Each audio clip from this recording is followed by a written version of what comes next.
고위공직자 범죄수사처장 후보 2명이 확정된 가운데 이를 둘러싼 정치권의 후폭풍이 거셉니다. 민주당은 다음 달 공수처 출범까지 속도를 낼 계획이지만 국민의힘은 인정할 수 없다며 출범 저지에 나섰습니다. 국회 취재기자 연결합니다. 최하영 기자.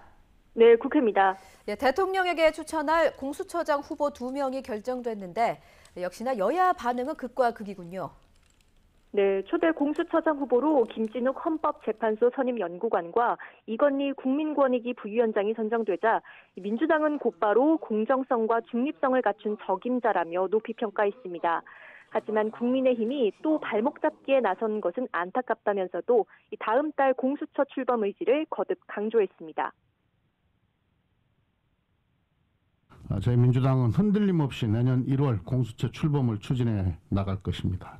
청렴 사회를 구현하고 견제와 균형을 통한 검찰 개혁을 중단 없이 추진해 갈 것입니다. 이와 동시에 제도적 검찰개혁 2단계에도 돌입했습니다. 이를 위해 당내에 있던 권력기구 개혁 TF를 검찰개혁 특위로 확대 개편하고 첫 회의를 열었습니다. 이 특위는 검찰의 직접 수사 기능을 모두 없애고 검찰의 기소 전담 기관으로 바꾸겠다는 계획입니다. 하지만 공수처 출범부터 국민의힘의 반발이 만만치 않습니다. 국민의힘은 공수처법을 개정해 야당의 거부권을 무력화했고 야당 추천위원회 후보자 추천권마저 박탈했다며 공수처장 후보 선정을 절대 인정할 수 없다고 밝혔습니다.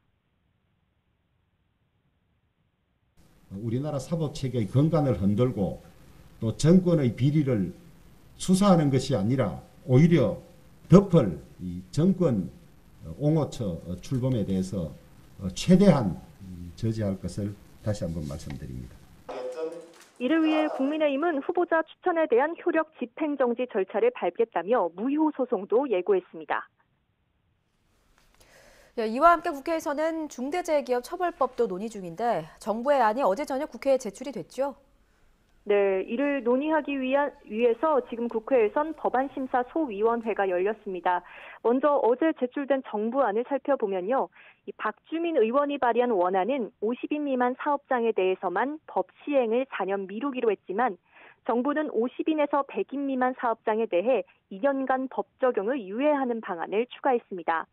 또 징벌적 손해배상액과 관련해선 원안은 손해액의 5배 이상으로 정했지만 정부는 반대로 5배 이하로 낮췄습니다.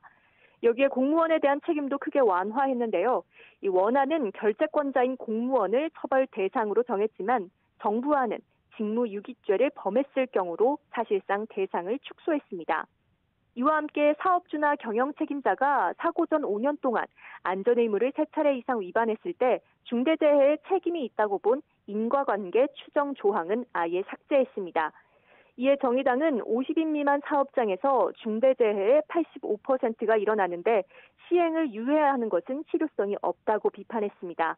그러면서 원청 책임도, 처벌도, 징벌적 손해배상도 약화안이라며 중대재해기업보호법이라고 꼬집었습니다.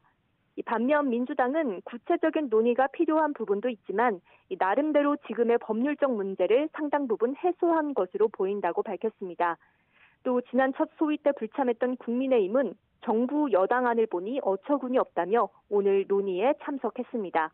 민주당은 다음 달 8일까지 법안을 본회의에서 처리하겠다는 방침이지만 야당의 반발 속에 이견을 좁히기 쉽지 않아 보입니다. 지금까지 국회에서 전해드렸습니다.